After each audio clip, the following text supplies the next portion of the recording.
What's going on, YouTube? Different video for you today. We're gonna be working on my daily driver, my Lexus LS400. A few things to work on it, but on this video, we're going to cover front brake pads because it is time. So we're gonna get the car up in the air, get the wheels off, and start doing some brake pads.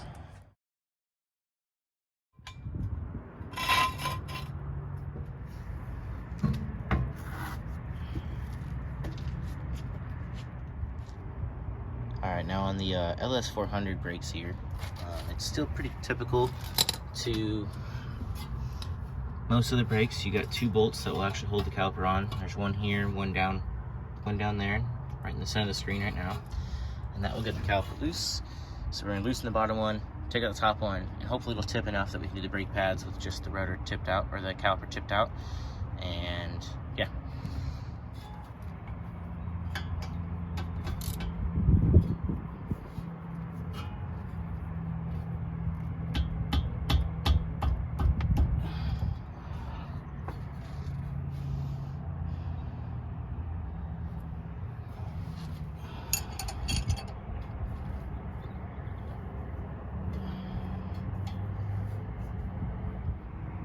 Oh God.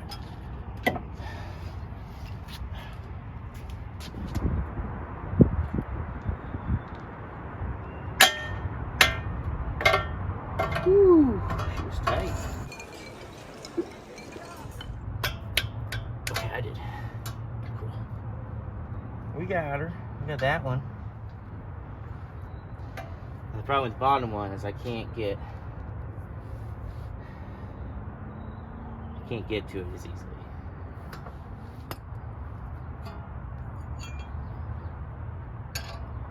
Use a wrench trick on this side.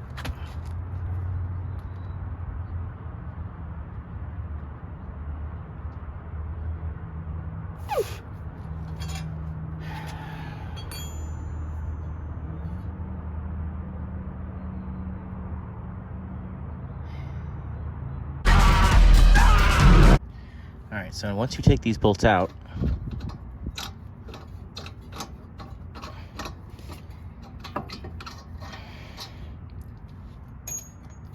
your caliper will be freed up. I'm using this other jack right here just as a place to set my caliper down. Now we can see, yeah, I've completely worn through. The outer pad and the inner pad is, well, pretty worn as well, so definitely time. This disc is not in great shape, so we may replace this in the near future, but for now we're just gonna do pads. Now if we roll this caliper, careful of the line, you don't want to be pulling on the line too much. So we're gonna move this jack in some more and roll it. And here you can see there's a pin or a spring here that holds these pins in place. So we'll take out that little spring and gently tap out these pins.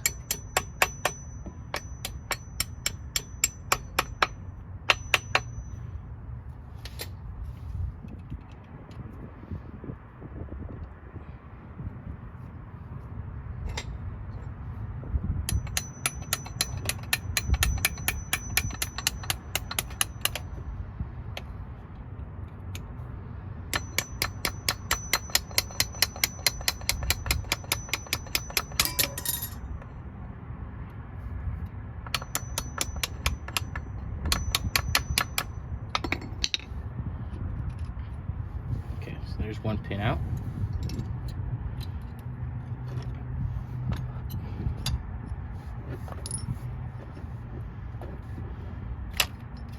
There's the other pin out.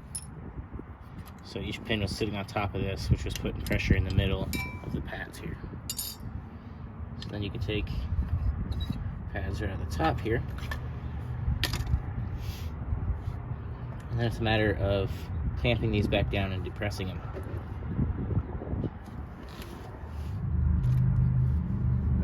And then using a C-clamp like such, just gently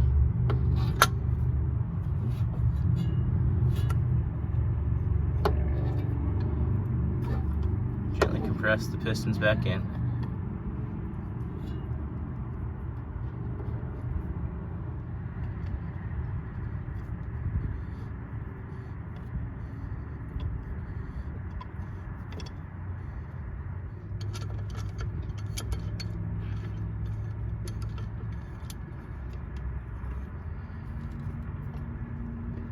So there you can see the difference in the two pistons. Now I'm going to work on this piston, bring it back.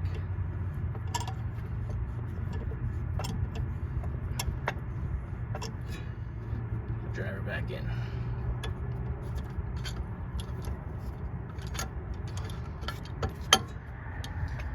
Actually going to be easier to get to from the top.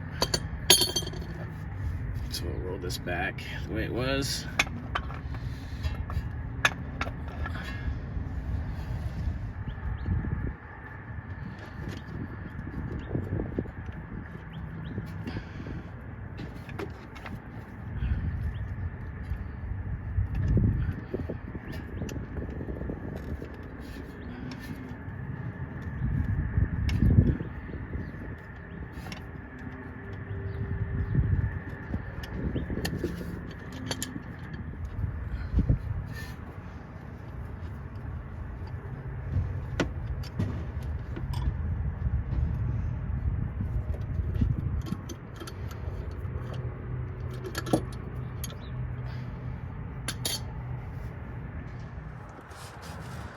Alright, so if we take these side by side, we'll notice that these pieces are missing on the new pads.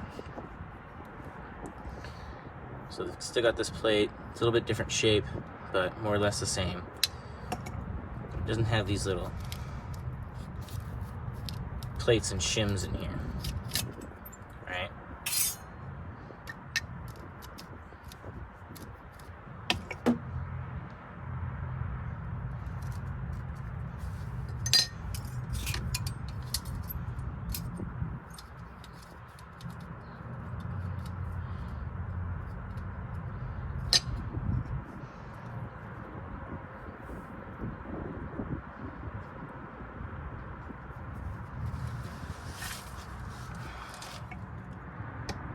Alright, now that I've got the pistons compressed, I've gone ahead and started to bolt the caliper back up. And what's really cool about this one is you can slip the pads in from the top. I don't think you actually have to take the caliper off to do brake pads, but it just makes it easier to compress the pistons. So maybe we'll try another one to see if we can do that with the caliper still mounted. See if that saves us some time.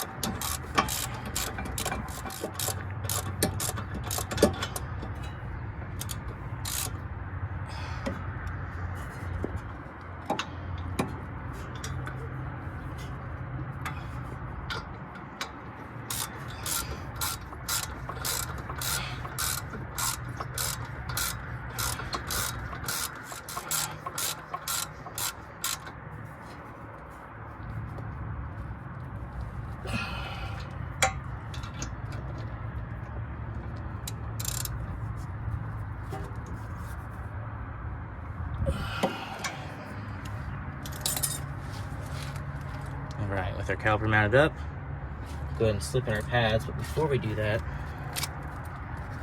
I've got this extra brake silicone stuff living around. I like to just put a little bit of this stuff where the pistons are going to be. So if we look at the other side, you can see roughly, so we want to put a couple big circles of it in roughly the same spot.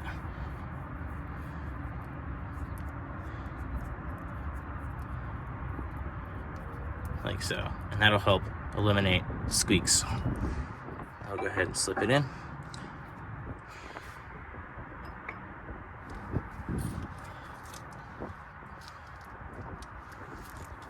Doing the other one.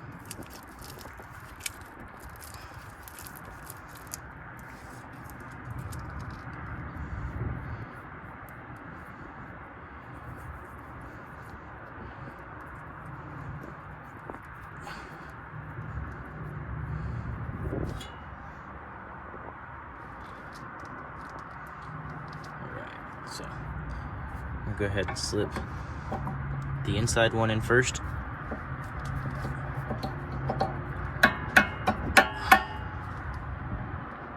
the outside.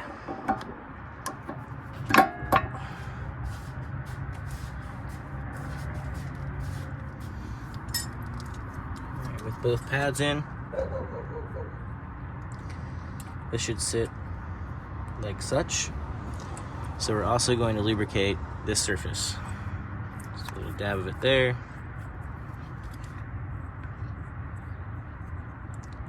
As well as right here where the pins touch.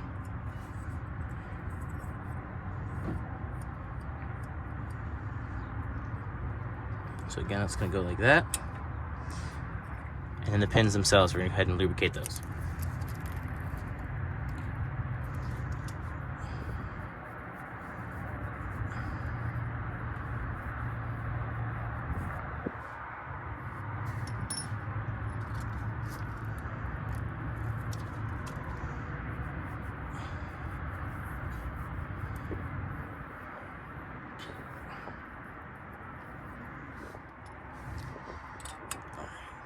Put in the retainer. Put in our first pin. Get that through there. And take our second pin. Get it started through the first brake pad. Push in this retainer until the pin is over it.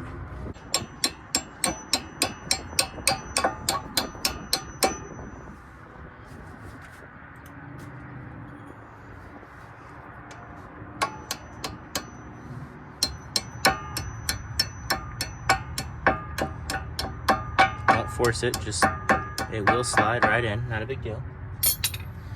All right, and then what we need to do is make sure that we get our retaining spring into both of those pins. All right, so it's a little tricky to see the holes in these pins, but the object is to get this spring into each hole, and then this little turn down spot in this hole. So this one's lined up really well. Now we're inserted into this pin. We'll do the same thing here. You might need to readjust the angle of one of these pins. Like it doesn't want to really go in. There we go. Got it started. Okay. But if we look really closely, this is not where it's supposed to be. It's supposed to be in the hole. So once you get them both in there, gently pull back and slip that down in that hole like that. And now your brake pads are nice and secure. We're gonna go ahead and do the other side, do the same thing on the other side, and I'm gonna see if I can do it without removing the caliper. It's the first time doing it on this style caliper, and I think we can do it without actually taking it off. I'm not quite sure how I'm gonna depress the pistons, but I think we can do it, so.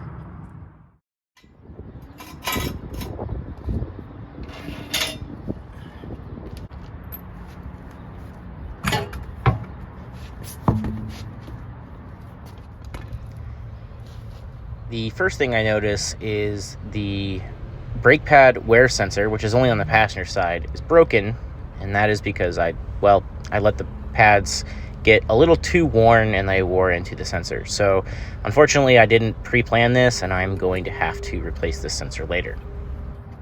So as you can see, the wire runs through a little loop in this wire pin here, which I'm pulling out right now, which locks the two main pins together, and those hold the brake pads. And this pin here is to stop those main pins from backing out. Once that little locking / retainer pin is out, we will take a hammer and lightly tap the back of the main pins to get them loose.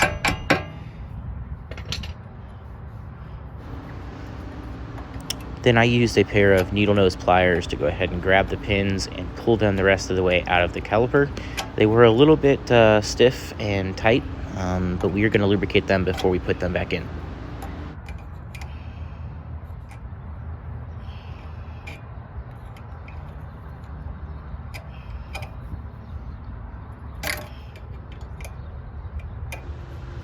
As I said, they were pretty tight, and you can see here I ended up grabbing the pin with the needle nose and then tapping the needle nose with a hammer to pull them the rest of the way out because they were pretty tight.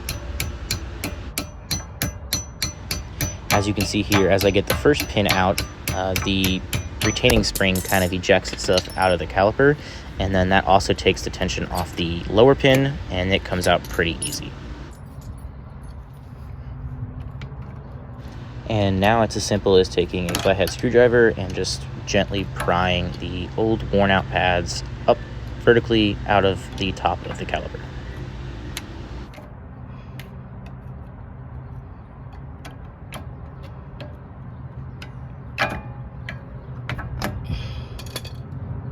And it seems like I have cooked my brake wear sensor.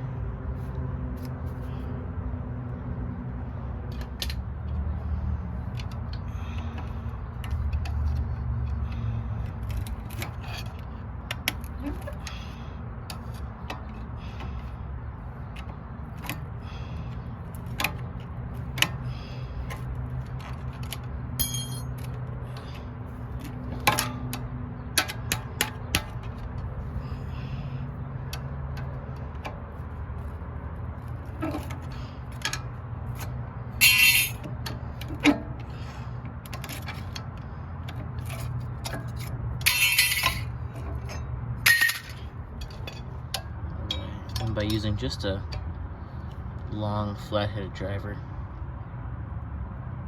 you don't have to take the caliper off. Just take a long flat head. Make sure you don't hit the rubber boot seals. But just use a pry bar and gently push the pistons back in. You don't have to take the caliper off.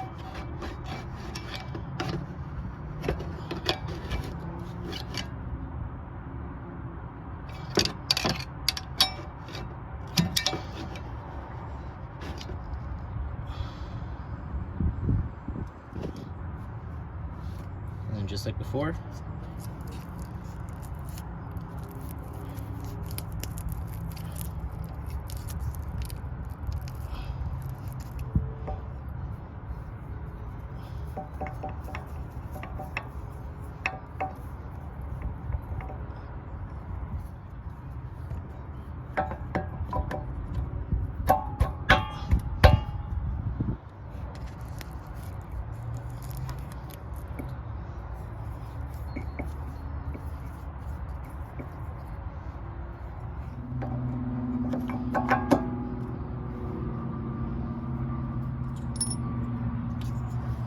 as before, I'm going to do the two bottom pieces and where the two pins go. So that's where the two pins go, here at the bottom. That's where the two pads go. Okay, so it's like that. And then again. And then again, we'll go ahead and lubricate up these pins.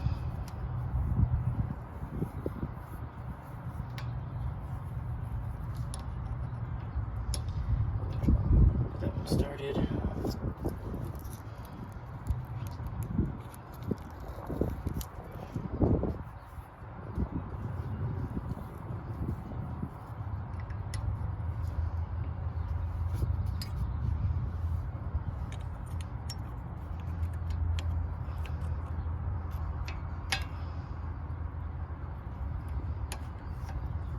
So we're going to start by getting that first pin in and secure. And by holding this and pushing this in,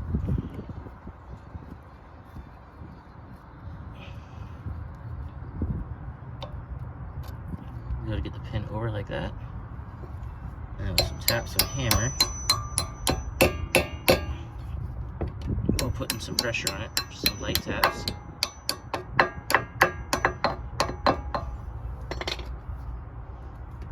Goes right in, and then just like before, we'll get the pin.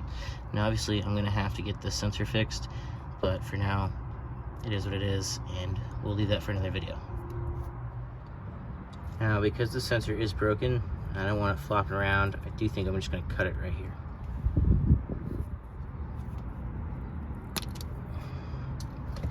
And then, yeah, it's exposed, but at least it was before, and then at least now this can't just get caught in shit.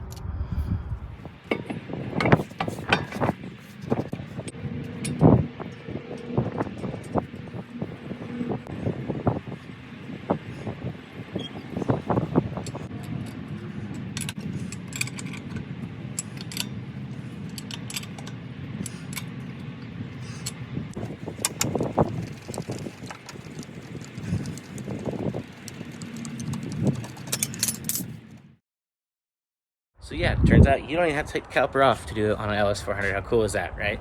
And yeah, I kind of gave myself extra work on the driver's side, but learned something. And hopefully you guys were entertained with me struggling on one side versus the other side.